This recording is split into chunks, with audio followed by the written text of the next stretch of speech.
Mr. Samir, please introduce yourself. So nice to meet you. My name is Samir. You can follow me on Instagram at civitas.samir. I identify as a nationalist. I do not identify as a partisan. I make socio-political content. I do political commentary. I talk about things that are running on the news and hope to give you a different perspective, my perspective on it. And yeah, that's about it. All right, so Samir, when you said nationalist, it's a very slightly controversial term in the modern sense on social media and everything. Yeah. Explain yourself. Okay, so a nationalist is somebody who believes that the nation of India, because I'm an Indian nationalist, right? That the nation of India is the highest order of family that he can have. So I view the nation as a family. It is a part of a soul. It is a part of a being that I belong to. And when I say the word nationalist, what I mean is that I tend to put my national interest above my individual interest. So even if it hurts the individual a bit, but in the long run, it's proving to be useful for the entire country. Okay. I think that is where my priorities lie, and that's why I call myself as a nationalist. Now I know a lot of people will tell you, "Oh well, you can be patriotic. You don't need to be nationalistic." I have strong opinions about that. Okay. Point number one: first of all, so people say patriotism is when you love your country, and nationalism is when you prefer your country over the others.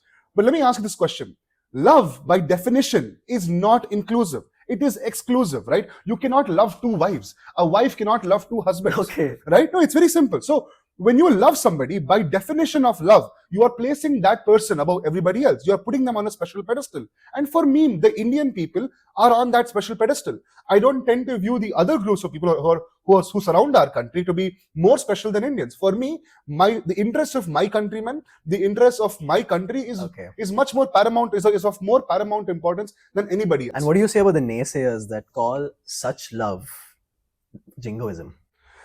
I mean, let's be honest. If the Indian army actually believed that it was just jingoism, you and I would not be sitting here today and talking like this so freely. It is because of those hyper-nationalists, it is because of those people who love their country so much that we are here living a very comfortable life. So the minute you take cognizance of that fact, you automatically realize that this is necessary, and this is necessary for a country's survival. And that is my point of view. So when people say, I'm patriotic, I'm not nationalistic, in my opinion, it is slightly intellectually shallow, because how can you love everybody? You can't. Then it is not love then. Okay, does the term nationalism also acknowledge the shortcomings of the country? Absolutely, absolutely. In my opinion, a true nationalist is somebody who wants what's best for his country. Okay. Right? A nation is not defined by its geography. A nation is not defined by its physical attributes. A nation is defined by the combined will of the people to achieve their destiny, right? Because if nationalism was simply about your love for your ground, a plant would be more nationalistic than all of us, because without the ground, it can't survive. So it's not just worshipping of the ground. It is the idea that as a common people, we have a destiny to achieve. What is the idea of India, of the Indian Republic? Well, the Indian Republic is a civilization. That is the best way that we can describe our country. And that this land, however diverse it is, whatever religions exist in this country, the people of this land are bound together by destiny. They're bound together by genetics. They're bound together by a sort of a metaphysical bond to this soil. And that is what I mean when I say I'm a nationalist, because for me, these people, the people in my country, whatever religion they follow, whatever faith they follow, whatever political opinions they have, it doesn't matter. All of them matter more than anybody else could matter to me. In the modern sense, what do you think all of us as Indians should strive for? Like, because I heard you claim that Indians should follow a destiny of such. Like, we need a destiny in mind. Yeah. What do you mean by that destiny? Okay. Yeah. It is more so about, can we as a nation achieve the standing in the world that we deserve? Okay. So it's like a geopolitical thing. It's not even a geopolitical thing. It's more of a prominent thing. First of all, are we happy? As a nation, are we satisfied? Are we happy? Are we fulfilled with our country? What do you think? As of right now, no. Because the way the modern Indian Republic is set up is very antithetical to the national soul, right? Let's think about this way. What do you mean about this setup? Are you referring to the Constitution? Yes, I am. So when the British left us, it was of the understanding of the Constitutional Assembly that British solution could solve Indian problems.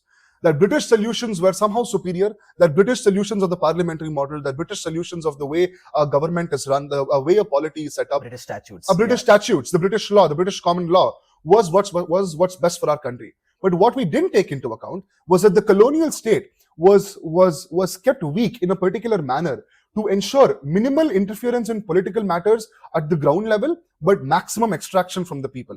And I think Macaulay said this, that we need that we need to create a class of Indians that are Indians by race, but are British in mannerisms and thought. And that was the goal of the Indian state. The goal of the Indian state was to create a Britishized, if that's a word, a Britishized class of Indians. And I think it has been successful at it, because look at this, we're talking in English, right? That's the biggest irony. Okay. So now that we're here, we have to find a way forward. And to find a way forward, we need to create an indigenous idea of what it means to be an Indian. And I think that political thought, unfortunately, has been lacking in our country. So to achieve our national destiny, it is to finally find the definition of what does it mean to be an Indian. Is it your Aadhaar card? Are you an Indian because you have an Aadhaar card? Are you an Indian because you are born in this land? Are you an Indian because you have a piece of paper that claims that you are an Indian? No, there is a deeper meaning to an Indian. And because of colonialism and because of so many years of our nation being suppressed, we have no idea what it is. So when I say we need to achieve our national destiny, the very first step in that process is to figure out who is an Indian. What does it mean to be an Indian? Okay, but what do you say to the people who say that we shouldn't bring history into modern practical contexts and instead think about the future, think about the current state of our sociology, of our sociological structures, caste inequality, you have, your income inequality, you have class inequality, you have the income gaps, stuff like that. Okay. History can offer us lessons that we can take and move into the future. Okay. I'm not somebody who's going to sit here and say that the times of the past were perfect. That is a fool's game to be played. To say that everything in the past was perfect is wrong. We are in a different state right now. But the idea is to take what works. Let me give you an example. Let's talk about the caste system. Okay, one of the things that I really appreciate about the Sikh religion, despite it having caste even today also, is that they found a way to eliminate caste, at least on the surface level. They were not fully successful at it, but at least they made the effort. And as a way to, one of the examples as to how they did it was that all the Sikh people, they adopted the name Singh or Kaur. The males took the name Singh and the females took the name Kaur. Yeah, the surnames. And what happened was that it erased a lot of differences, because a lot of caste identity is tied to surnames. Yeah. So what they did was, okay, fine. If our goal is to fight caste, then let's let all the males take the name Singh and let all the females take the name Kaur. This is one such example of how history can offer us beautiful lessons that we can take and internalize and we can move forward. All right, so Mr. Sameer, we will talk about reservation now, because you brought in the caste inequality argument. So what do you think about the modern situation of reservation and those who say that there is a brain drain happening from India to the US right now? Okay, it's a very interesting conversation, and unfortunately, it's not been discussed very openly in Indian media because of the amount of taboo and the amount of controversy it brings. But let's try to have an honest, technical and objective discussion and not an emotional one. But ensure you're balancing a disingenuous advantage. Yeah. Because the Savarna, they do have an advantage. Absolutely. Not just socially, but economically too, with their surroundings. Absolutely. Yeah. So I have to confess something here, that for a very long period of my life, caste as a concept was something that I did not know about.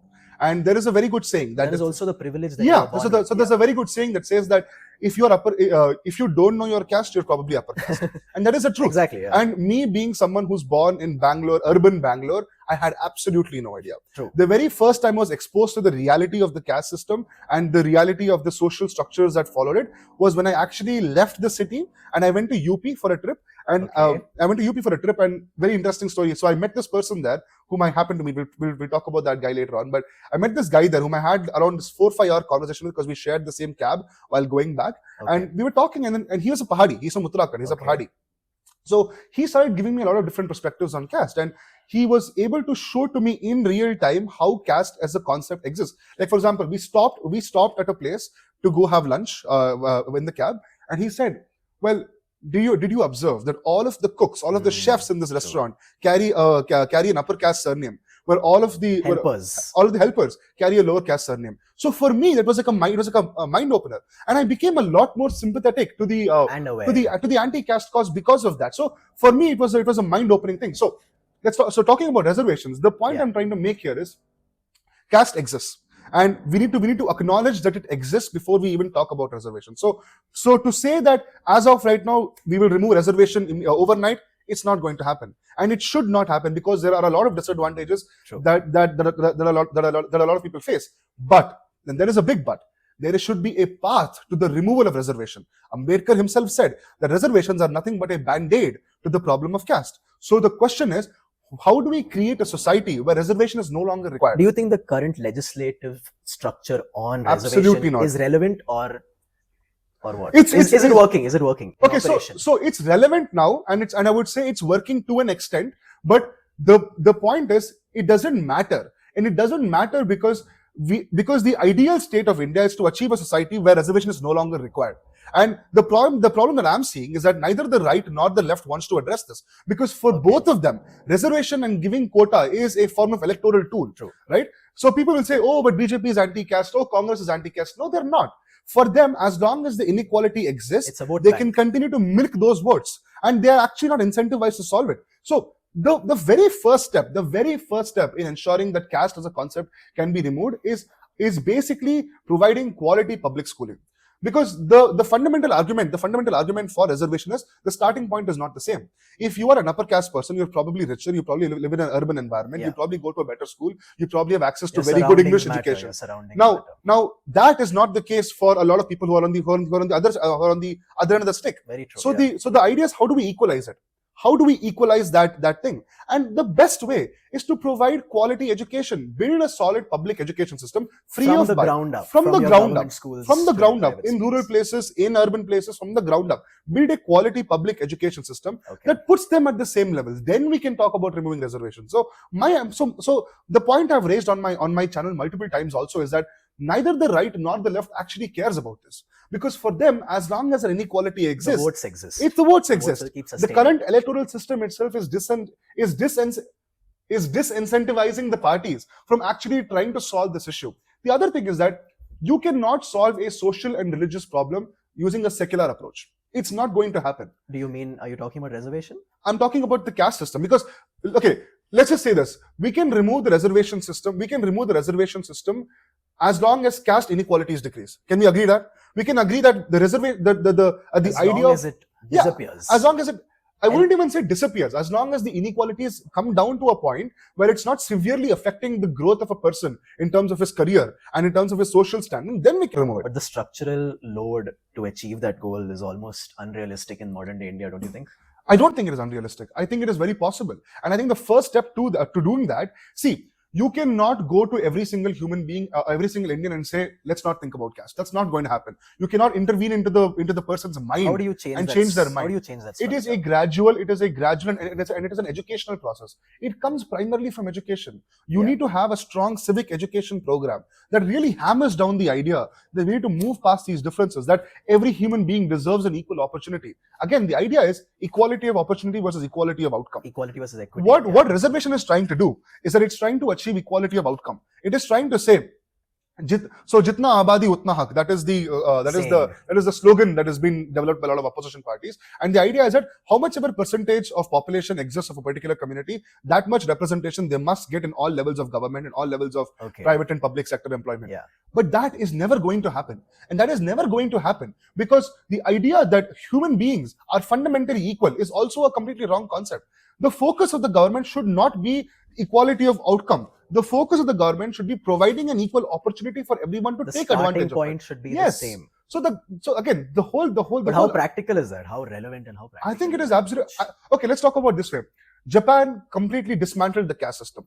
Japan was one of those societies which also had untouchables. It also had a severe inequality problem when it comes to caste, and they fundamentally removed caste system because of one emperor. That's Emperor Meiji. Now, Emperor Meiji is very controversial for a lot of other things, but if we just zero in down on the one aspect about how we dismantled the caste system, it's very interesting. But that comes with a lot of autocratic power because he's a king. He can take that kind of decisive step. And that is why I said the Indian polity is fundamentally not equipped to create mass social change in that regard. So are you saying there are a lot of limitations because it is a 100%. democracy? 100%. I wouldn't say it's because it's a democracy. I would say the state is weak. State capacity in India is very low. It doesn't matter what. We follow a federalist structure. Do you think that is holding us back? No, I think I think federalism is good for the country because we are such a diverse country, right? Every village, every city, every town, we'll have a leader. they're all We'll have a different. leader, yeah. So one solution, a Delhi solution cannot solve a Bangalore problem. Correct. So to create a uniform policy is also not the right way. But the point I'm trying to make is there should be a common understanding within the federal structure that yes, these are the goals we want to achieve. You take the measures you want to take. You take the measures that you think are right. But the goal should be the same. And the goal should be these things. And the problem is no Indian political party nor polity even adheres to that structure. Right? It's more so about how much taxes are you giving, how much employment are you, how much revenue are you bringing to the central government, so Bihar is taking more taxes, Bihar is getting more taxes than I do, but I'm getting less. It's like this is a never-ending conversation, right? It's a never-ending conversation. The ideal situation, according to me, is that put a certain set of goals to achieve and then do it. No matter what. As simple as that. As simple as that. White, yeah. It's there's a saying, right? The more numerous the laws, the more corrupt the state. And the Indian constitution is the longest constitution in the world. It is the most. It is the longest. It is the longest law book in the world, and that is actually holding us back. But do you think that's because we are the most complex democracy in the world too? You could make that argument, and in all fairness, because the Constituent Assembly spent days and weeks and months thinking of the draft. And the issues that it should address. Yeah, fair enough. And you could make that argument. But the point I'm trying to make here is the fundamental polity structure did not change. The fundamental structure of bureaucracy, the fundamental structure of the way the state operates on the ground did not change. The aesthetics changed. Are you saying the center has limited power? Absolutely. In eliminating problems? Absolutely. I wouldn't even say center has limited power. I'm saying the government in general, regardless of it being center, state, city level, has limited power today. City level doesn't even exist. But as a population, as a public, don't you trust the government 100% to eliminate XYZ problem? And you place your faith on them in a way through the voting system. And if that itself, if you're calling that limited, if you're calling their powers limited, then what else is the solution to that? It's not even about the trust in government. It's not about the political philosophy. In the sense, it is their responsibility. That is the image that is in our head. Yeah. That it is the government's responsibility to solve the issues of the people. It's as simple as that. So black and white. There's nothing abstract. It is again. So it is an assumption that we have. But can the state do it realistically? Is the question. Does the state have the capacity? But executionary power lies completely on the state. Executionary power lies within the state. 100%. That is true. What I'm saying is, on the ground level, is the change actually happening? You can take a very good policy at the central level, but when it comes down to the actual ensuring the ground change happens, also the government's issue. It is the government's issue. That's why I'm saying that there needs to be a significant radical change in the way we operate our structures, especially when it comes to the top-down flow of government action. I mean, I'm sure you know that if say 10 rupees is being invested at the top central government, by the time 10 rupees comes down to the actual person, it becomes just 1 rupee. And this is the truth. That's what I mean when I say state capacity. We lack the state capacity. It's not that the state is limited by its legislative powers per se, but the fact that they can't do it because of a lot of red tapeism, because of a lot of bureaucratic hurdles, that needs to be eliminated. That's what I'm talking about when I say state capacity. So when I say the government is limited, what I'm saying is the government is limited by itself. The government is limited by its own executive structure. Without that, how can you bring in change? What is one democratic state that we can sort of take inspiration from, almost corruption-free? Okay, Singapore. Do you think it exists? 100% it exists. Singapore, you could make the argument that Singapore is not democratic, but how does it matter? Fist. Yeah, iron fist. But how does it matter? Okay, so think about it this way. As long as the people are happy, the system doesn't matter. As long as the people, that is very subjective, right? It is subjective, and if you talk to an average Singaporean, they will always look back on Lee Kuan Yew with a lot of respect, rather than looking at him as a dictator. Correct. Even though he technically kind of was. It was an iron fist rule, but it worked. It worked. People are happy. The ease of doing business is very, very high in Singapore. The cleanliness is very, very high in Singapore. The people's happiness is very high in Singapore. Right? You can make there is no such thing as a perfect state. That is a myth. But the idea that a certain basic level of development is achieved, and on top of that, it is left onto the individual to achieve his own happiness. That is the point. Here we don't even have that. And you can make the argument saying it was not democratic, it was this, it was that. Fine. But how does it matter to the average Singaporean? The outcome matters. The outcome matters. The ends justify the means. You spoke about Singapore as an almost ideal state. What do you think we can draw inspiration from the state of Singapore from? So before we draw inspiration from Singapore, it's necessary to identify the differences between Singapore and India. Okay. Number one is the size, right? The sheer size of Singapore and the sheer size of India It's like two different worlds, right? Worlds. The fact of the matter is we are a much, much larger country. We have a much, much bigger population to maintain. We are a much more complicated state when it comes to a lot of social forces within the country Very itself. convoluted. Very convoluted, very, very difficult to handle. But there is something that Singapore has done that any country in the world can take a lot of inspiration from. And that is the cleansing of corruption from the country, almost to a point where it's nil. Today, Singapore is one of the cleanest states in the world, almost with a record low level of corruption in the country. And the reason is because of an independent body that was empowered to take action on ministers without their approval. So in India, if the IT or the ED wants to take action, whether you like it or not, it has to go through a minister. It has to go through. The fact that they are interacting with the government in such a manner will obviously lead to corruption. Because if I'm a minister, I wouldn't say me, but if say anybody was a minister, it is in their natural interest to protect their friends. It is obvious. Correct. But the formative idea is, the checks and balances argument. The checks and balances argument doesn't matter if it's not achieving its goals, does it? Again, my philosophy when it comes to politics is take what works regardless of how it sounds. The ED is rendered useless if it depends too much on the government. The ED should be functioning as an independent constitutional body. That is the job of the ED. If it depends too much on the government, then what is the point? The army is different because the state derives legitimacy from the army. If the army is disbanded tomorrow, the state has no meaning because anybody else can come in and put in power. So the state has to be necessarily subordinated to the government. That is an obvious thing. But when it comes to a body like this, especially when it comes to cleansing of the government, when it comes to all these eliminating corruption, then you need a body that is powerful enough to take action in the first place. If you don't empower the state apparatus to take necessary action against the state itself, it's going to become an inflated balloon, which is what India has become today. India has become that today. It has become a cesspool of corruption because there is no one to put that checks and balances on the government itself. And that is the problem. So again, that is one thing that we can definitely take inspiration from. There's a very cool story where I think it was the Home Minister, the Home Minister of Singapore during Lee Kuan Yew's prime ministership, was that he was caught with some kind of corruption, okay? And he knew that he was caught. He was so scared that he would get caught. I think he took his own life because he was scared that he would get caught. Now, I'm not saying that this is the ideal route, but the fact of the matter is that fear of law is there. Okay. That fear of the law. In India, it's not like in India, it's not that people don't fear the law. People fear the law, but they're also confident that they can get away with it.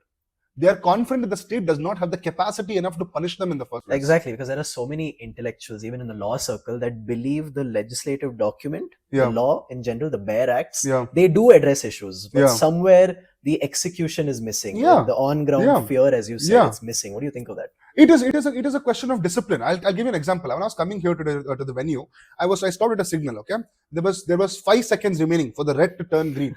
5 seconds, man. Okay. 5 seconds. And in those 5 seconds, people are already out. Coming to a civic sense. People are already out because the fear is not there. No, they know that even if I jump the signal, even though it doesn't make any sense to me, it doesn't matter. Nobody will catch me. No one cares. I'm not going to face any consequences. It's not about no one cares. I'm going to face 0 consequences of me breaking the law. So why should I follow it in the first place? Right. That is the logic. So that fear of the law is not there. People think, oh, so you want a police state? No, it's not about a police state. It's about the basic respect for laws. Correct. When you don't have those fundamentals, this is what happens. There's a lack of discipline in our country. Because even topics like safety of women and everything, we know that the law is there in place with the new BNSS, which is a revamp from the IPC. But somewhere or something is missing. You can change almost redundant. You can change the cosmetic nature of the law when in terms of how it looks, the way it's written. But at the end of the day, if the execution is not there, then how does it matter? Let me give you an example. In Singapore, there was this case where I was basically so we had gone with as a really big fan of Singapore. Oh yeah. The first time I visited the country, I was thoroughly impressed, and it really stuck in. It really impressed upon me a lot of political ideas. I'll give an example. I went there, and there was this one restaurant where we got like Indian food. And what my tour guide told me was that if you felt sick, you could basically complain it. You could basically complain it to an authority, and they would come in and they would literally remove the license, the food license of the place. No questions asked. First thing, remove license because someone has fallen sick. We don't want to risk the entire population getting sick from eating that. So first thing is revoke the license. Conduct an independent regulatory mechanisms. Strict regulations. Yeah. Right. Conduct an independent investigation. Figure out what's wrong. And then put it back if it was the problem of the customer and not the venue. But again, here's the way the state cares for the people is what matters. And here, the state cannot even care, even if it wants to, because the executionary power itself is not there. Why cannot we make India 28 different Singapores? 28 different Singapores. I mean, each state In the sense operating. each state, yeah. See, again, the point is, see, if it works, then why not? If it is possible, then why not? The problem with respect to India is that each state is interdependent on each other. Right? Like, for example, today you can confidently say the reason why Bihar is so underdeveloped is because it does not have access to a port, and West Bengal is not really doing a great job at it by itself. Right. It's not doing a great job. If Kolkata develops very well, Bihar can actually excel. They have a highest labor population. Industries can be set up there. They have a lot of land that can be used for industrial purposes. They have the necessary base requirements for it to develop. But the reason it's not developing is leadership, number one, and number two, because they don't have access to a port. It's as simple as that. And there's too much Babu culture, in my opinion. Yeah. And drawing from Bihar, what do you think about Prashant Kishor's electoral campaign? See, Prashant Kishore was. Do you think he's a good Samaritan? Or do you think he's another Arvind Kejriwal? Do you think he has good intentions? Do you think he's misguided or too ambitious? How does it matter what I think, whether he's a good Samaritan or not? The fact of the matter is he was too idealistic for Indian politics and it didn't work out. What is the point of assessing his character when he was not able to get into power in the first place? Yeah. Right? Everyone thought Arvind Kejriwal was a good Samaritan. But when he got into power, he proved otherwise. I remember his speech was, I will make Delhi like Singapore. I was very excited. I'm like, okay, wow, somebody's at least using those words. They have these ambitious goals. Okay. But what happened in Delhi? It turned out to be a complete flop show. He got caught in the liquor case. He got caught in a lot of corruption scandals. And what happened to the Yamuna cleansing project? Nothing. There has been absolutely nothing that's come out of the entire regime. It's been just like every other government in Delhi. So what is the point of being a good Samaritan? What is the point of being idealistic when he couldn't achieve his goals in the first place? That's how I look at it. Right. So with respect to Prashant Kishore also, I mean, like, sure, he had good ideas. He focused on development. He talked a lot. But at the end of the day, how does it matter today? How does it matter? Do you think it was his issue or do you think it was the population issue? No, it was his issue. The population is how it is. And it's a result of a lot of various factors. Right. If you have that much of an ambition to change a certain thing and you are taking up the Herculean task, then do what is necessary. Because in the modern era in politics, a wave of populism has taken over, right? Yeah. So people across were the more world, popular regardless of what they want to bring in, regardless of the drafts they want to bring or the legislative changes. Yeah. But because of the aura, for lack of a better term, they win the election. I tell you what, I'll give you a much more, I'll give you an alternative perspective on this. It is anti-ideological.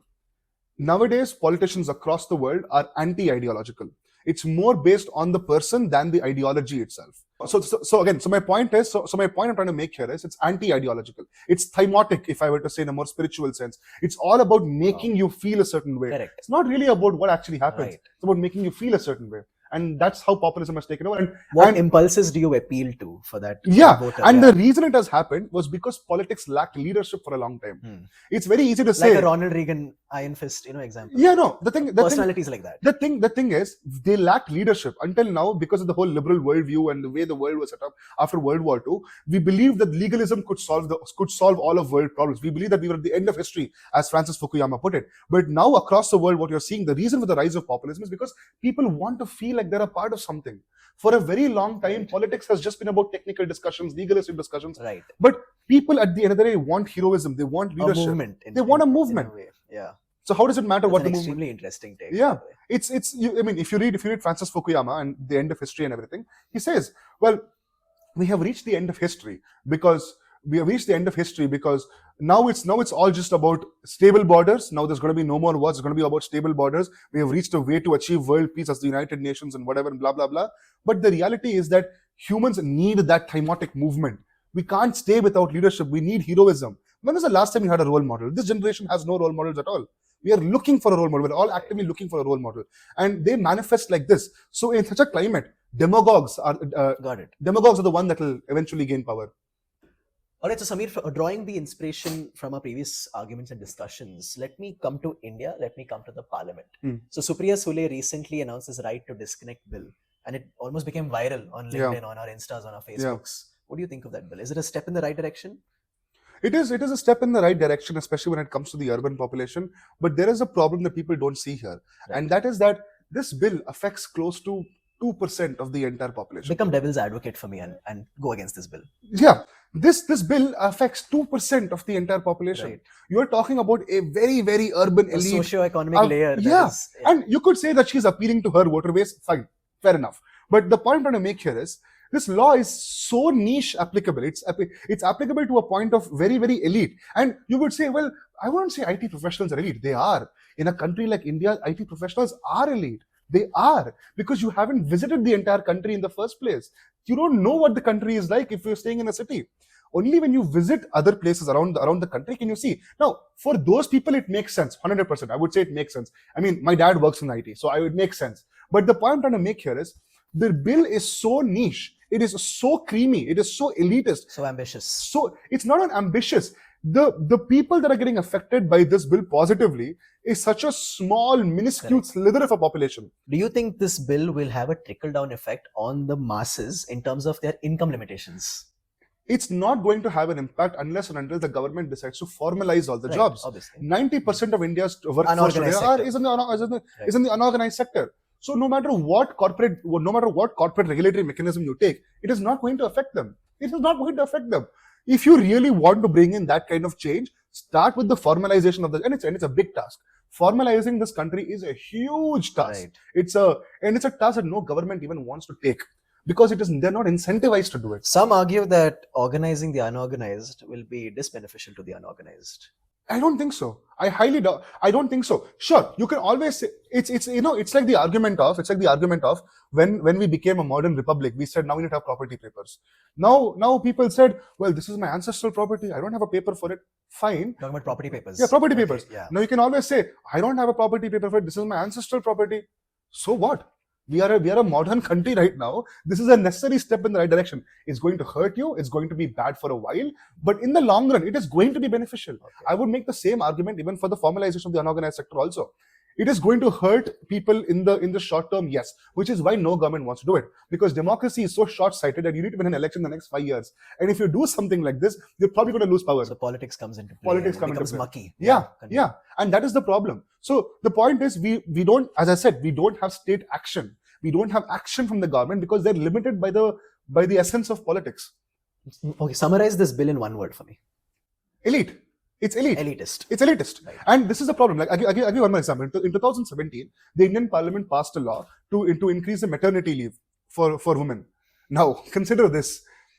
Out of all the Indian women who work, which is already a small fraction, a much more tinier fraction works in the corporate sector, and a much more tinier fraction are actually young. They're actually in the stage where they're going to give, where they're expected to give birth to, at least socially speaking. So when you are talking about such a minuscule population, right, and then the minister comes out and says this is a gift for women on Mother's Day, this is a gift for women on Women's Day. It's like, what are you doing? You are not addressing the basic issue here. The basic issue is not. Now, am I saying that increasing maternity leave is technically a bad idea? No. Ideally, it's a very good idea. But for it to have real impact, let's start with formalizing the jobs, no? Right.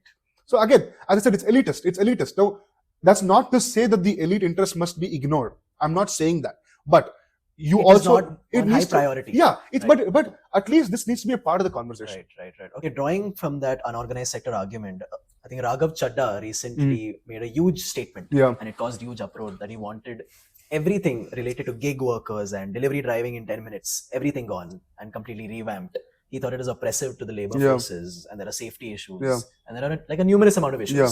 What do you think of his statement? And do you think government intervention is required to regulate such stuff, or do the private companies itself take that responsibility?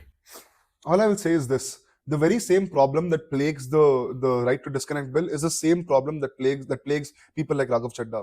And what I mean by that is, it's a highly elitist point of view. For a lot of people, these gigs are their life. They're running a household on that. You're telling me that it is better for the country to ban an entire employment avenue for a bunch of these people who are right now depending on it for their livelihood. Multiple lakhs of people. Yeah. He might look at it and say, oh my God, it's so oppressive. Look at these guys, they're struggling. For them, it is their life. They are doing it because they have no choice. They're doing it because that is the way they can earn money. Now you said because they have no choice. They have no choice. Yeah. Don't you think it's the government's responsibility in a way to ensure that they get a choice that is not life harming? That would be Raghav Chadha's argument, right? So no, but that is not his argument. His argument is what? Ban it because it's oppressive. His argument is not, let us find a way by which people need not have to work in the employment. I'm pretty sure he meant that in a way. He was meant that towards that. But what's his solution at the end of the day? Yeah. What's his solution? His solution is ban it because it's oppressive. Like, come on. For a lot of these people, it's their millions life. of jobs. It's millions of jobs. Overnight. Yeah, and let alone that. Raghav Chadda would not be able to order food online if he banned it, and that is a fact. The point is, this people like Raghav Chadda, I would say even that same problem plagued the Karnataka government when they banned Rapido, although it was for different reasons. Bike taxis, they called it as a harming to the auto sector or whatever. The point I'm trying to make is, you need to look at it from the point of view of a person who's actually working in the field. Correct. For that person, he's sending his daughter or son to a school on that money. For that person, he's working day and night to provide an income for his household. And the thing is, you can talk to any delivery boy, any person who works in this field, just talk to them. And he will say he wants to continue. Yeah. You're right. He'll say he wants to do it. He'll say he's thankful to the company because they did it. So when it comes to state intervention, the state should not interfere in matters of how a company should run its business. The state should only interfere in matters of protecting the labor force from oppression. Now, that does not mean you remove employment avenue for the entire country. That's not the right way. Let's talk. Let's first thing, fix the roads. A delivery boy would appreciate the government a lot more if they fix the roads. Address the structural issues that are solvable instead of taking away. Yes, because see, if there's a delivery boy, for him, what is more important is getting that money and doing his job in a way that doesn't harm him. The reason it's harming him is because the roads are not good. He would vote for you. He would appreciate you a lot if you more. Fix that stuff. If you fix that stuff. This is what I mean. These are called misplaced priorities. This is the point. Like the government at this point has so much misplaced priorities because they think from a very colonial lens. They think from a very Western lens. Talking about misplaced priorities, the recent uproars in Mumbai, in Karnataka, about the language issue. Yeah. So how do you balance that? Because the South Indian is looking at it and saying, this is my language, I want it to continue. The North Indian immigrant is saying, I can still speak this language. Such oppression is not warranted. Okay. How do we balance Fair. That? Because both arguments make are a lot of sense. Valid. Yeah, I'm a Kannadiga. So for me, my language is very important to me. I am a Kannadiga. I try to speak Kannada as much as I can. And one thing I will tell you is this. How do you preserve a language? Very simple question, because the conversation is about preserving language, right? How do you preserve a language? Because the South Indians feel there is a takeover happening. Fine. In a way, assimilation. Fine. Okay, fine. So now it is in our interest. I'm going to say our interest because I'm also South Indian. Yeah. It is in our interest to preserve our language. So how do you preserve a language? Education. Education is one thing. People speaking it is one thing. But how do you preserve and grow a language culturally? You do it by investing in art, poetry, literature, culture. This is how you do it. You don't do it by morally policing signboards. You don't do it by going and beating up people who don't know the language. Because let's think about it this way. If I'm a Kannadiga, my Hindi is okay. I can manage to speak in Hindi. Say I did not know Hindi. Okay, I go to a North Indian state and I say, "Mujhe Hindi nahi aata hai. Only Kannada I can speak." If they beat me up, do you think I'm going to be incentivized to learn Hindi? I'm going to grow more averse to the language because I'm going to say, hey, look at these guys. They're beating me up because I don't know a language. It's the worst way forward. It's the worst way forward. You want to convince people to speak a language. There's a way to do it. Let me give you an example. In Bangalore, this problem is very pronounced, and I tell you why. Okay. It's pronounced because Bangalore as a city is set up in such a way that different communities go and occupy different areas of Bangalore. Everyone can tell you this. Oh, this area is dominated by Malus. This area is dominated by Tamilians. This area is dominated by North Indians. This area is dominated by real Kannada speakers, right? Almost. Tribalistic. So now tell me, if there is a Hindi speaker living in a society where everyone speaks Hindi, the shopkeeper speaks Hindi, the milkman speaks Hindi, their security guard speaks Hindi, their school teachers speak in Hindi, how can he learn the language? Yeah. How can that person learn the language? He's living in a homogeneous society. It's a bubble. It's a bubble within a city. Now, this is the way you talk about the language issue. This is how you solve the language issue. Yeah. Think about it structurally. Okay, what is causing this? It's not like people don't want to learn language. It's not like people hate the language. That's a myth that was created by these politicians for votes. That's not how it works. Right? Everyone wants to learn the local language. Penetrating into the insecurity and making them feel this victimhood complex. Exactly. It's very sad. It's a sad thing. And I tell you what, I have many North Indian friends who came to my college. When they came to my college, they picked up Kannada in like 2 months. Okay, I had an African guy come to my college. Okay. There's this guy from Rwanda in my college, my classmate. Amazing. He picked up Kannada. Why? Let's think about it. Why? Love. It's not even, that's again a very idealistic situation. He picked up the language because the canteen guy spoke in He Kannada. felt welcomed and Yeah, the canteen guy spoke in Kannada, the hostel guy spoke in Kannada, Right. some teachers spoke in Kannada. Right. So automatically, when it keeps falling on your ears, you learn the language. This is how languages grow. This is how languages are to be taught. This is how languages spread. He watched a few Kannada movies and he was really impressed. Okay, he said, no, I want to learn Kannada now because these movies are nice and I want to watch them. By the way, he watched Kirik Party, this guy, and he loved it. But he said, this is a very good movie and I wish I could get the jokes. And he learned the language by himself. Right. This is how language grows. It's not like, now imagine. Attraction. Now imagine the same guy, if he was in class and some guy came and beat him up and said, hey, why are you speaking He in would grow Kannada? averse to the language. He'll say, I 100%. will never talk to Kannadiga anymore Right. because I'm getting beaten up because I don't know the language. So that is how you grow a language. And the problem is with all these language warriors online, they constantly keep spreading hate online Right. for other ethnicities. They don't Right. realize, Seriously. they don't realize that the answer lies in a structural solution, not in an emotional argument. You achieve absolutely zilch With violence. with violence. especially. Yeah, you saw the news, right? That guy in Maharashtra, the 19-year-old Right, boy, right. The Gujarati boy. he took his own. No, he's a Marathi. The suicide. Yeah, suicide. he took his own life. He's a Marathi The boy. train incident. Yeah, and he took his own life. Imagine. It's like, How bad will it get yeah, until we focus on actual relevant? my issues? point It's so exactly. And it's a sad thing, man. It's a sad thing that these political parties are using language to attack people's insecurity, and they're doing I it. think Ajit Doval said this: the moment you make a person feel victimized for votes Yeah. is as low as you can go as a Yeah, politician. yeah. Because by the way, the only person who can actually improve the language development in that particular state is the government itself. It's the state government itself. And when So they if do people, it, and if people are not speaking the language, the problem is not with the people not speaking the language. The problem is with the government for not creating systems right. for people speaking that language. Well So the anger is misdirected. That's my point. The anger is misdirected. All right, so Mr. Sameer, we've had a very fruitful discussion until now. Let's go into a big popping issue. So the recent Indigo fiasco and their tussle with the DGCA. Mhm. What do you think of that, and who is at fault? Shameful. It's absolutely shameful. And the fact of the matter is, Indigo was given a year to solve the issues. What did the pilots ask at the end of the day? They're asking for adequate rest time. It puts us.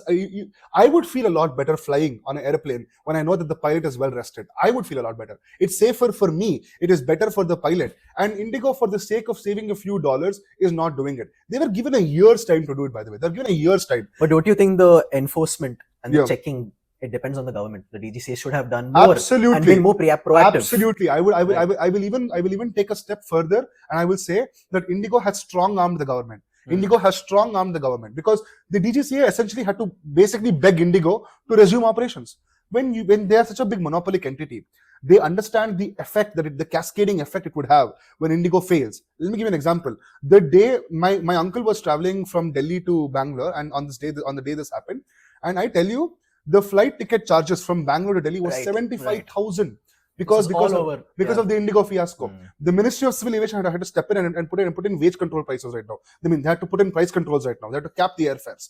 So the point I'm trying to make is this: Indigo strong-armed the government, and if Indigo is not made an example of, there is no incentive for any other company to follow these rules. But shouldn't the government have done more in preventing a monopoly of the air flight situation? Let's talk about that. Indigo by far had offered the best prices for a consumer. If, like, for me as a consumer, it had offered the best prices. It is not a question. See, for me, it is not a question of monopoly. It is a question of following basic rules and laws and order. If the government said, I am prepared to ground the airline and I'm prepared to get it back up with or without you, Indigo would have buckled because they have to buckle. In India, when it comes to corporate, the state is strong. They can take action if they want to. It is the lack of will that they have. Exactly. That is the problem. The proactiveness, in a way, is Yes. absolutely absent. Exactly. And when it's so for me, I don't care if Indigo is doing very well. For me, it's okay. Indigo does well because they're offering good prices to the customers. Fine. And Indigo has always been this way. They've always took off earlier. They always landed earlier. Right. They've been very prompt. They've been better. Their service is better. The staff is better. The seats are better in the airplane. All that is fine. And I will give all that credit to Indigo. But when there is a order that you have to follow, you have to follow. You cannot strong arm the government. And if you strong arm the government, then you should be made an example of, because you are setting the wrong example for other aviation companies. So now what other aviation companies will say? All I need to do is become a monopoly. Right. And I can hold the government in my fist. And that's what Indigo is doing. The DGC had to literally go back and beg them to resume operations. And now they are doing it. But the unfortunate reality was that even after the cancellation, every other flight completely exponentially inflated their prices, Yeah. which is a complete violation of competition law that is in place. It's not even that. It's just, think about this way. Now they know this is an opportunity. Capitalizing. So every single company wants to make what's best from the situation. Right. Like if you own the company, your goal is to provide maximum shareholder value, and for you this is an opportunity. But that's why competition law practices came into place, right? Yeah. You can't flout. Yeah. So that's why the Ministry of Civilization came in and they put in airfare control, right? Yeah. And it was such and that is why I always say, people say, oh, free market economics is the best. In this case, if the government did not have the power to step in and put in those wage controls, the common man would have suffered the most. They would have. Right. So in a way, you can say I'm for free markets, I'm for capitalism. But in this case, it was socialism that actually came in and saved a lot of people. Exactly. It was state power that came and saved that came in and saved the situation. So in that way, the government should have been more responsible with Indigo at least. So the point I'm trying to make is this. This is why I say the state is weak, because you have a corporate entity holding the entire government for ransom. Exactly. And threatening to crash the system. Indigo knew this would happen. Indigo crashed the system on purpose. Like think about the boardroom discussion. Okay, they're like, let it crash. Let the DGCA come to us. Instead of us going to them, we will force the DGCA to come to us, and that's exactly what happened. And Indigo did it. Who does the common citizen blame in this scenario? Indigo. They are absolutely suffering. Is Indigo absolutely a private company or private company? Because everyone's first blame is going towards, okay, but private company, yes, but why did it happen? Is it the government's fault? Is it government oversight? Did they give too much power to just one company and create a monopoly? I'll draw an analogy. These are the thoughts. I'll draw an analogy. Say a crime happens tomorrow in a very affluent neighborhood. Okay, the first instinct is to say, where was the law and order? The law and order could have prevented this from happening. Okay. The other angle is, look at the criminal. He's such an idiot. He's doing all this. He knew the law was in place and he violated them. But my question is, can you eliminate all the criminals from a country? No, you can't. The people will commit crimes. It is a constant. People will do a crime. The goal of the government is not to eliminate crime. The goal of the government is to reduce crime. Right. No country is free from crime. Even the most safest countries will have some amount of crime. The goal of the government is to reduce crime. In this case, it was the responsibility of the government to make sure that this didn't happen. But in this case, Indigo took advantage of the system, which the government should have been cognizant of. Yes. But at the end of the day, who is the perpetrator here? Who is the one that caused all this mess? It is Indigo. So I think the blame has to go to both. It cannot just be, oh, I blame the government only, I blame Indigo only. No, the blame has to go to both. You blame the government for not being able to prevent this, and you blame Indigo for doing it in the first place. Now there are recent uproars that crony capitalism has taken over, and the government is almost falling feet to big crony capitalists, like the two big names in the market, which we all are aware about. Yeah. Now some environmentalists and people in that field say that, okay, but ecological damage is happening to a large scale. How do we balance this sort of tribal demand versus an almost necessary industrial revolution that capitalists are completely in control of? There is a very interesting... because both arguments are valid in a way. Yeah. What is your take on that? There is a very interesting argument. The same argument is actually put up in the, I think it was UNEP. And they said that, well, if you look at the GDP per capita of all the Western countries and all the developed countries, they did how much ever pollution they wanted to. They industrialized to whatever extent they want to, and now they're putting in environmental laws. They went all out. Yeah, and now they're asking us to put in the same environmental laws when we are nowhere close to them. So where is the sense of proportion? Where is the sense of balancing? And at the end of the day, it is the developing countries that suffer the most because of these problems. Like for example, I think it is China produces so much carbon, right? And it's affecting us. It's affecting the entire world. But China can now sit and say, well, we are environmentally friendly now because we've adopted these new laws. But you, who have not even developed, who's not in the same sense as me, you are expected to follow the same laws. There's no sense of proportion at all in that argument. So I'll say the same thing. For me, I think the ideal path forward now is balance. It is balance. Let me give you an example. Because let's talk about this. I take a slightly small example and I'll bring it back here. Bangalore-Mysore highway got built. Okay, when the Bangalore-Mysore highway got built, a lot of restaurants that were there in the way in the way of the Bangalore-Mysore highway, their business got affected because now their restaurants are moved outside. So before in the old highway, you could easily go on to any side, you could stop at any restaurant, you could go, you could have food, and business was secured for these guys. But now because of the highway, because of the exit system, because of a lot of new, road regulations, etc., a lot of these restaurants are now displaced and their business is nothing like it was before. But now the question is this, was it worth it? For me as a consumer, I think it is worth it. Exactly. For me, and it's not just me as a consumer. The transportation cost will get lesser. The transit time gets lesser. Everything gets lesser. But these businesses suffer. So now the question is, where is the balance? And politics at the end of the day, and they say no, Rajniti at the end of the day is a game of compromise. It is a game of compromise. Someone has to lose. Someone has to lose and someone has to win. So I think the ideal case is take every situation as it is and analyze it and analyze it situation wise. You don't have to apply this blanket explanation that always tribal rights matter, or always tribal interests matter, or always industrial interests matter. That's not the right way to go at it. Try to look at the situation, the specific situation. But when you support no one, you almost support the oppressor side. This is one saying that's famous in the political circles. Yeah. Right? Like when you're not supporting the tribals, you are not supporting the tribals. You either support them wholeheartedly or you support them halfway. But if there is no support to the tribals, then it is automatically support to the industrialists. I don't believe in this emotional approach to politics at all. I believe in a much more pragmatic approach. At the end of the day, industrialization is necessary for the country. It is necessary. Whether it happens now, whether it happens in the future, it is necessary. Like, I'll give an example. Let's say an industry has to develop because the country needs that industry, okay? But when that industry is being developed on a particular land for a particular reason, you are displacing a few tribal members. Now you can say, well, because you are not taking the side of tribal. But shouldn't that situation never come about, or at least government mechanisms to ensure that they are placed in a better place? Let's think about this way. Say there's a river, okay, and there's a dam that needs to be built, and the dam is at a particular point where only there the dam can be built because of the potential energy. The dam can only be built there. Okay. Now, it just so happens that a tribal group is living there. So relocation, but relocation is the relocation happening in real time? time? So that is the point. No, that should be done. That is the point. No, the point is I'm going to support tribals no matter what, and I don't care if it comes at the cost of industrialization. That is an emotional argument. The correct pragmatic argument is, okay, it is happening here, but I have to also take into consideration the people who are getting displaced. I have to make sure that they are not losing their homeland, their livelihood. Yeah. So try to find a solution for them. That is called the pragmatic approach to politics, not this emotional approach. I always support industrialists. I always support. It's a lose-lose situation for everybody. Right. Everybody is compromising at the end of the day. So because if that industry doesn't develop, you're not providing employment to a lot of people there. Exactly. You are wasting a lot of economic potential of the region. You're probably not going to get a lot of development in there because there's no revenue at all.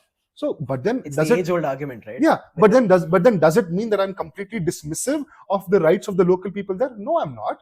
It's just that find a compromise, find a balance, and you can never make everyone happy. The goal is to make maximum people happy. That's all. Right. Well said. Segueing and all, no tension. Anyways, I'm putting a transition.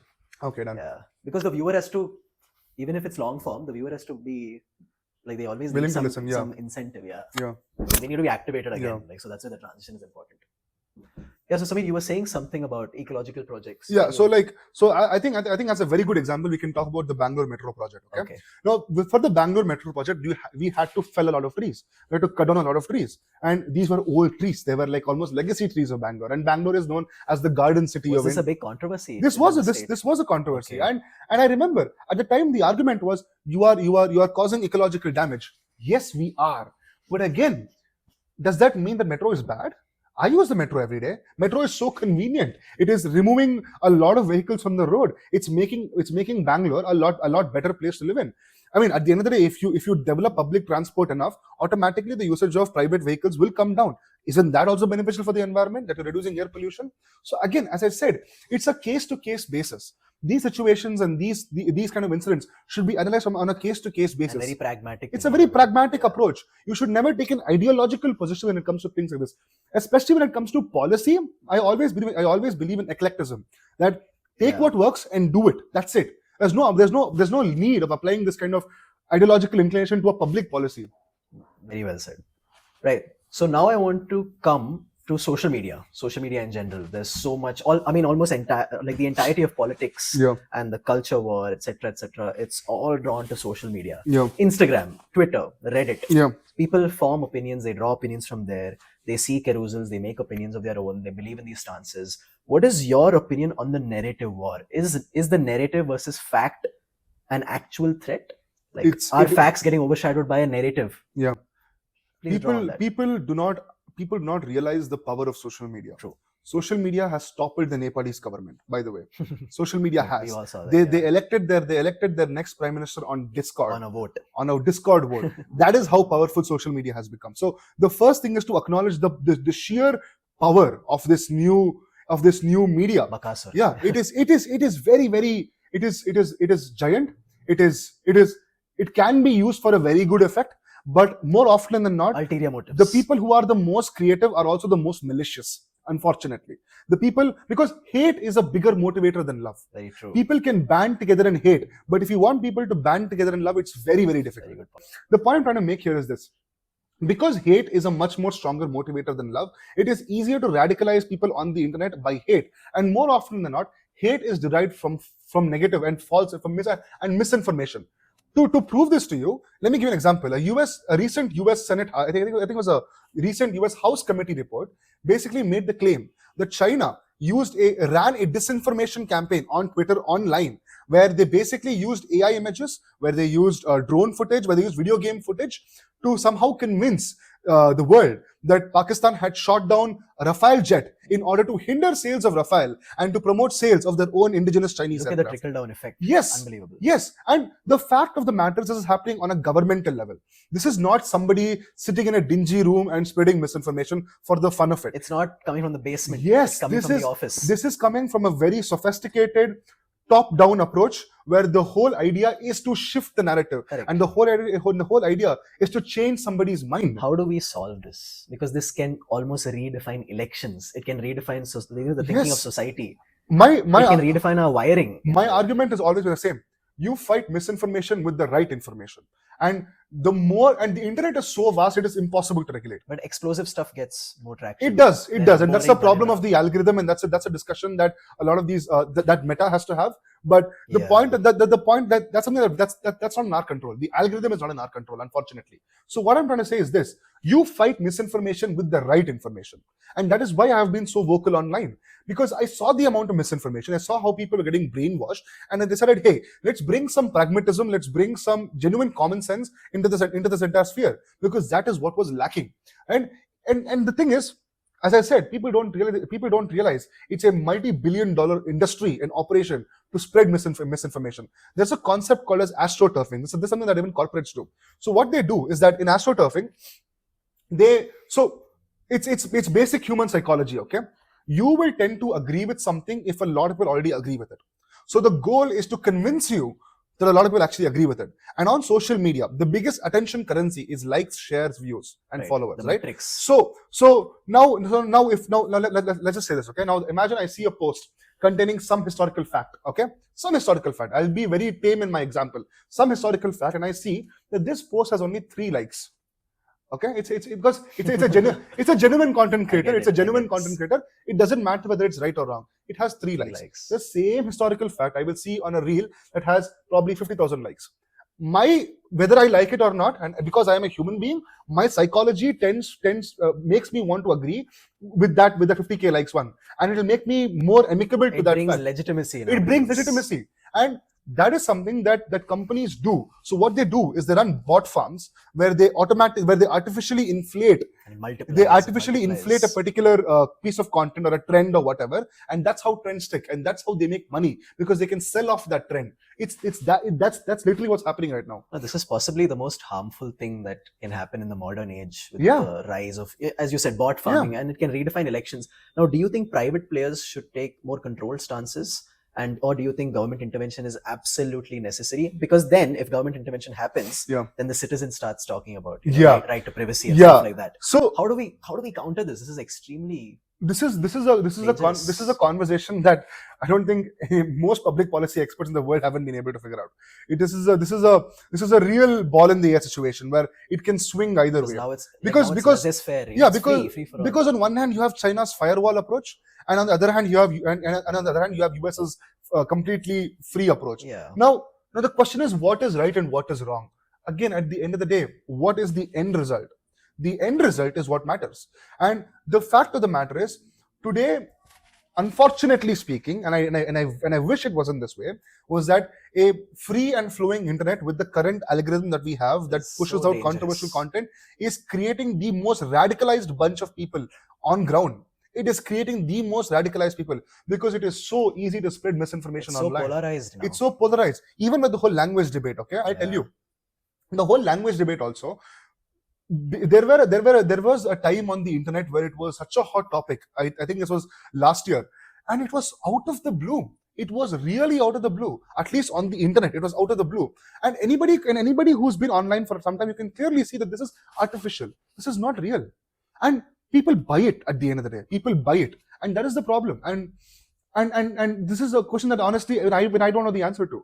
So for me, the most I can do as a content creator online is to be responsible with the kind of content I put out and to fact check. Yeah. It may not get the likes I want, it may not get the views I want, but for me that doesn't matter. It's not explosive. It's okay if it's vanilla, but it should be true. It should be true. And I really want more people to step up online. If you have the capacity to speak, if you have the courage to speak online, do it. Because you are doing a greater service to this country than you realize. It really is. When you spread the message of love, as I have done multiple times, especially when it comes to the language issue, that people should love each other first and build a sense of a national community. Then we can talk about it being right information, misinformation, disinformation. Then it doesn't matter. The boundaries should disappear and we should all come together under one umbrella. Very well. At least under the national umbrella, because it's needed right now. That's what I meant. Yeah. Very good opinion. All right. So now let's come to diplomacy and geopolitics. Yeah. In our limited sense. Yeah. So how do you rate the current dispensation's performance on diplomacy? Unpopular / popular? Yeah. Where do you think the clock is going? First of all, people should realize that India's policy of neutrality is not new. India has always been this way. Historically, India has always been neutral. We even formed a non-aligned bloc during Nehru's times also. So this angle of neutrality is not new to us. But the current way in which the neutrality is being done is a very, very smart way in which the government has taken its stance geopolitically. Now, it has backfired slightly when it comes to being caught in the middle of the great powers, but as long as India's interests are secured, then it shouldn't matter. The fact that we stuck to our guns, the fact that we stuck to our interests, I think is the most ideal situation. Right. It is the best way forward, because the world will throw shit at you. Right. The world will throw stones at you, and it is your job to protect yourself at the end of the day. And I think that the government, at least when it comes to foreign policy, they have managed it in a very strategic manner. Now, one thing that I have to also add here is that this Modi's new foreign policy of hug diplomacy. I'm sure you've heard of this. It's called hug diplomacy. Okay. And a lot of people tell me, well, what's the point? It's all just optics. No, people don't realize that leaders are human at the end of the day. Right. Leaders are also human. They're not machines. They're not robots, right? And 100% nobody operates on pragmatism. 100% nobody operates on pragmatism.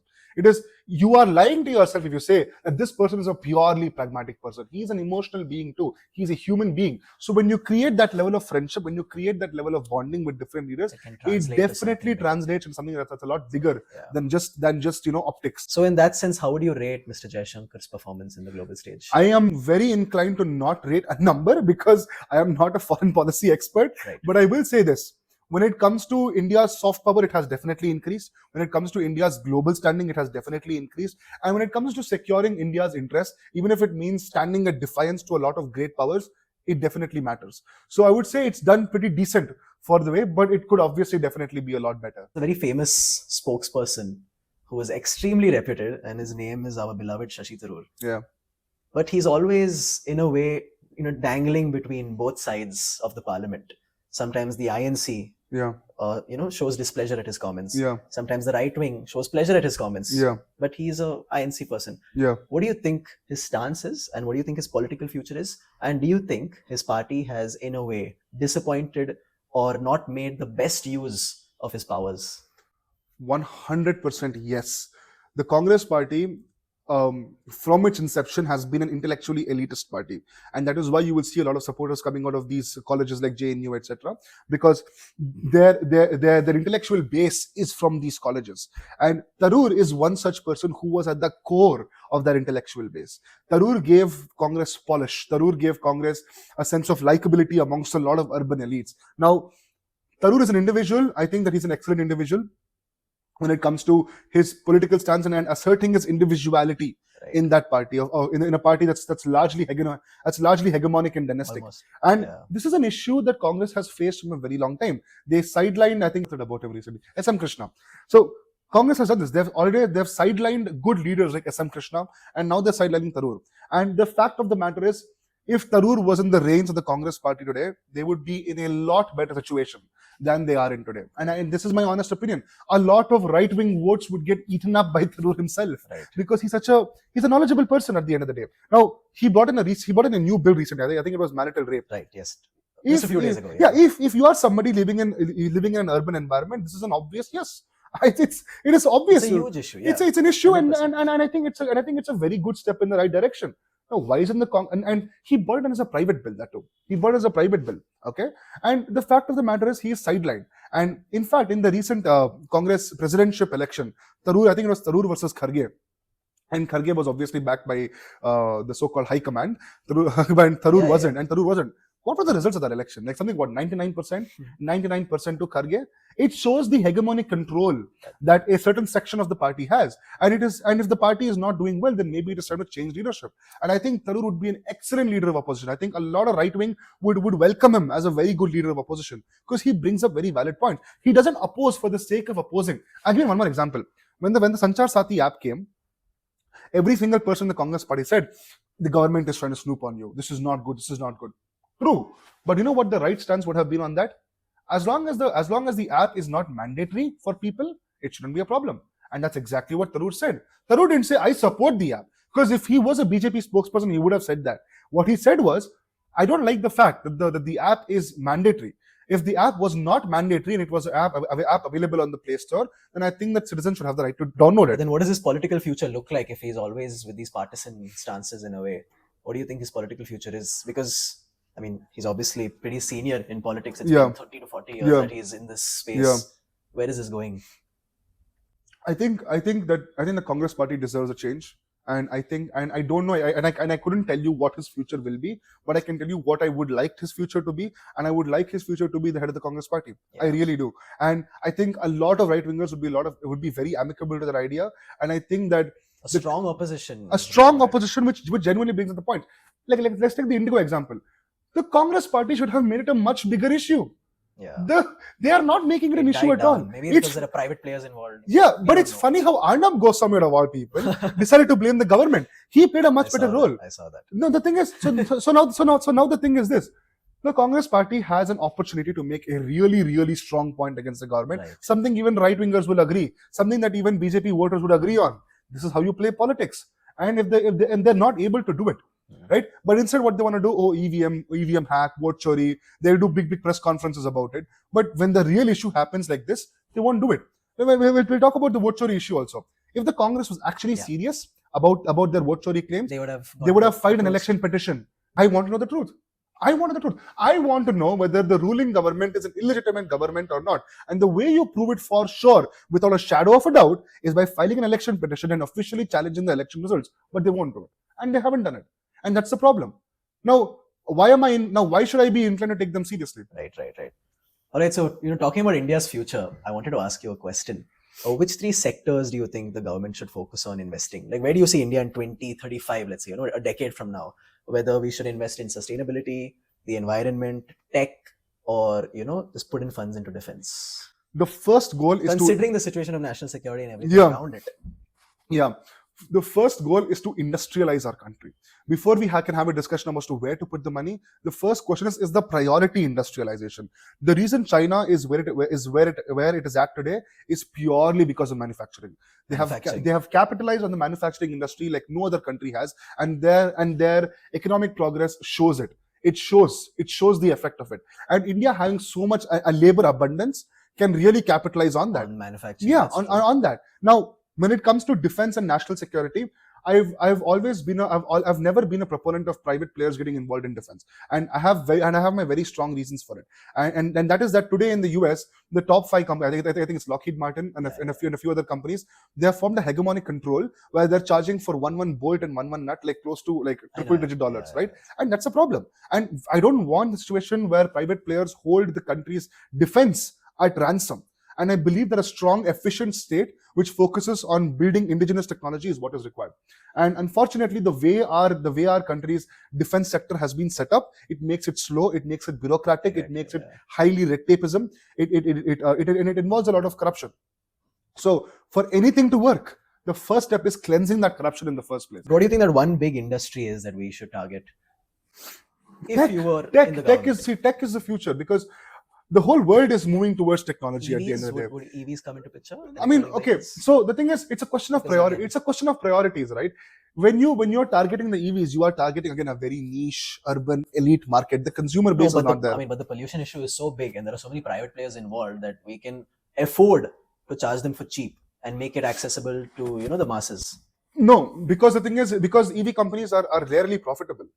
EV companies are rarely profitable. So at the end of the day, if you really want to build an industry, I'm sure the government can take a step towards that, right?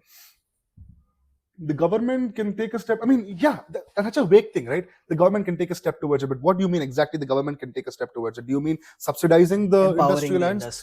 Okay, so easier to making it easier.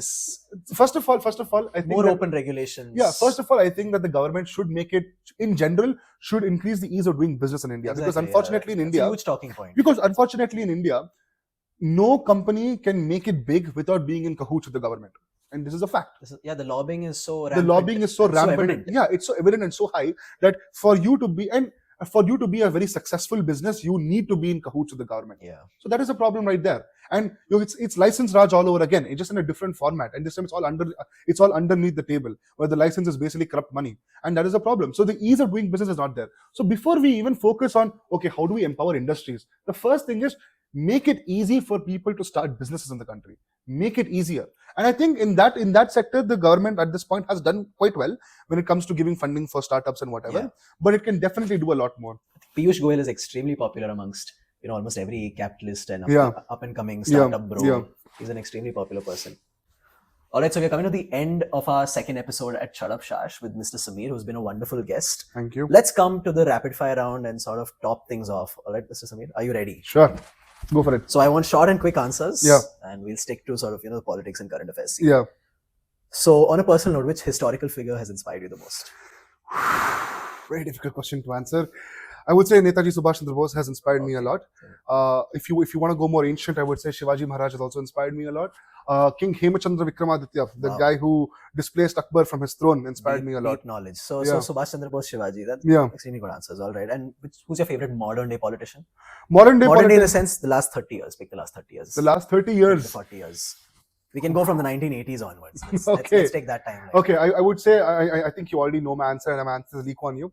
I think he's a wonderful politician. Modern day, I'm very intrigued by Nayib Bukele, the leader of El Salvador, who made El Salvador. He displaced. Yeah, but he made one of the safest countries in the world. So how does it matter what politics he follows? Okay. So again, these two. The next question: what is one misconception that Indians have about geopolitics? That politics and geopolitics is emotional. It is not emotional. It is pragmatic. It is purely pragmatic. At the end of the day, foreign policy is not determined by the emotions, but rather by pure pragmatism. What's good for my country? What's not good for my country? And it ends right. So your next question is one geopolitical concept that every college kid in India should know about. One geopolitical concept. It's what is a rules-based order? What is the meaning of a rules-based order? People don't know what a rules-based order is. Can you summarize that for our audience? A rules-based order is basically a worldview where nation states operate on a basis of certain rules. That we have certain rules in place and they're put in place for a reason. For example, like covenants that are in place, or basically that. Like for example, we all have just unilaterally accepted that 200 nautical miles off the coast of a particular country is that country's territorial waters. That's a very good example, and it's there for a reason. And you should understand that there are certain norms and positions in place before you can even delve into geopolitics, because every action is in violation or in adherence to that. And what is your most unpopular non-political opinion? that the non-political opinion, but unpopular. unpopular non-political opinion is Political opinion, we would go into the red zone. that. So tell me the Okay. non-political, like society, like Got it. business. Got it.